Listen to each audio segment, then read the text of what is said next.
Well, thank you for um, join us in this Prestige Conference, AIC Conference, Asia International Conference 2021. So we are from Indonesia, specifically from University of Bogota and University Putra Indonesia.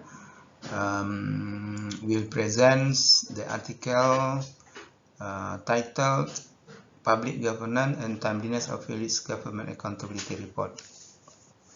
So this is our partner, Desi Olona and Neva Novianti. Well, this article categorized as the accounting and corporate governance article. So as we know that timeliness is the time starting from the fiscal year until the report or accountability report or financial report submit to the authority. So in this case, we study in the village governments in Indonesia, especially in Pariaman City, West Sumatra in Indonesia.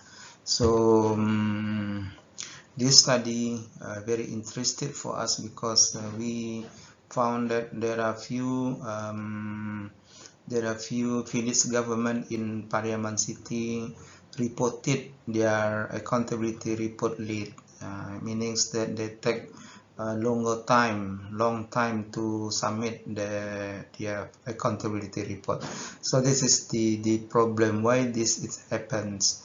So we try to solve this problem from a government perspective. So there are two kind of variable that we try to see whether this variable can affect the timeliness of village government accountability report. First is head of village government characteristic. So there are three characteristics here: is age, and then education level, education background. So there are three variables from the village head of village government characteristic.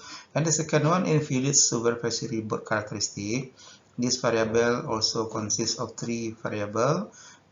They are meeting frequency, board size, and women on board. So we focus on the internal mechanism of governments, internal mechanism of government in the this public organization. This is the research model and mathematical model. So we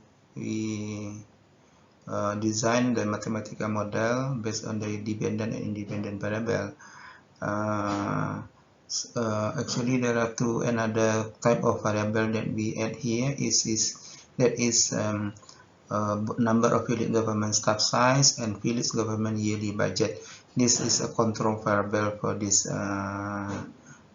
study. So there are 50 village governments participated in this study. Out of the 55, actually, the village government in Pariaman City. So we use only 50 village governments. And then before we go to descriptive statistic and normality test, we actually use the data analyze is multivariate analysis, multivariate regression analysis. Why we use the multivariate? Because the independent variable is more than one. So actually there are around X independent variable here. So before we go to the regression, we have to check the classical assumption because we use the multivariate analysis, regression analysis. So this table is demonstration about the means of each variable. And then normality test. In this case, we use the skewness and kurtosis to check whether the data is normal or not. So based on the skewness, actually the rule of thumb is plus minus 2 for the skewness. So if they in the rank of plus and minus 2, so we can conclude that the normality test is achieved. Means that the data is normal. And then the second one is kurtosis. Kurtosis is 7 plus minus 7. So if they are in the rank, so the data is normal. So based on this value, statistic, skewness, and kurtosis, we can conclude that for all variable is normal.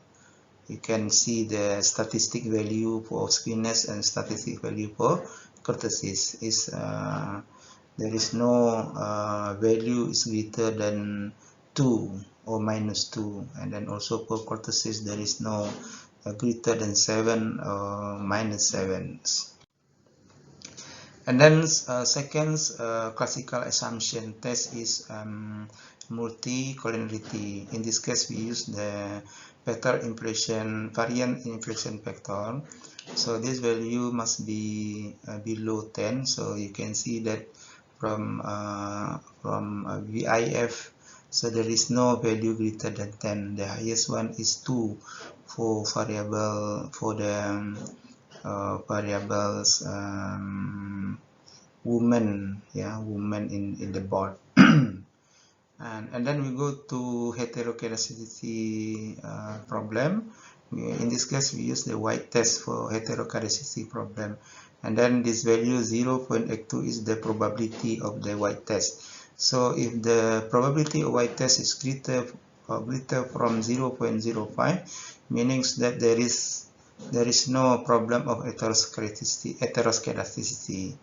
So we can proceed to check the feasibility of the model and then the power of the model. So in this case, for feasibility, the model fit, we use the F statistic or we use the F significant. In this case, we found we got that F significant is 0.09 less than 10%, meaning that the model is fit at 10%. And then for the power of the model, this is R square. So this R square is 0.27. This value is we can consider moderate, not weak and also not strong according to many literature. So meaning that the power is okay. Meaning that the independent variable can explain the dependent variable around 27%. Of course, the rest is influenced by others variable that we are not included in this study. Okay, so now we go for to check which variable that can significantly affect the timeliness of Philips government accountability report. So from this we can see we can use significant value. So as you can see from the column of significant value, only meeting frequency significantly at 9% below than 10%, meaning that the meeting frequency is negatively significant at 10%. So negatively meaning that the highest of the meeting frequency, the shorter the timeliness of financial accountability report. So it's actually fit with the theory that if the supervisory board do meeting more frequent, discuss about how to finish the accountability report faster, of course this timeliness will be shorter. The second one is the control variable. This is the government size, the proxy staff size. So this is positively related at 5% because the significant value is 0.03, meaning that significant at 5%. So the positive means that the bigger the government size is proxy by number of staff, of course the timeliness become longer. Okay, this is our regression result. So this is about our presentation. Thank you very much. Assalamualaikum warahmatullahi wabarakatuh.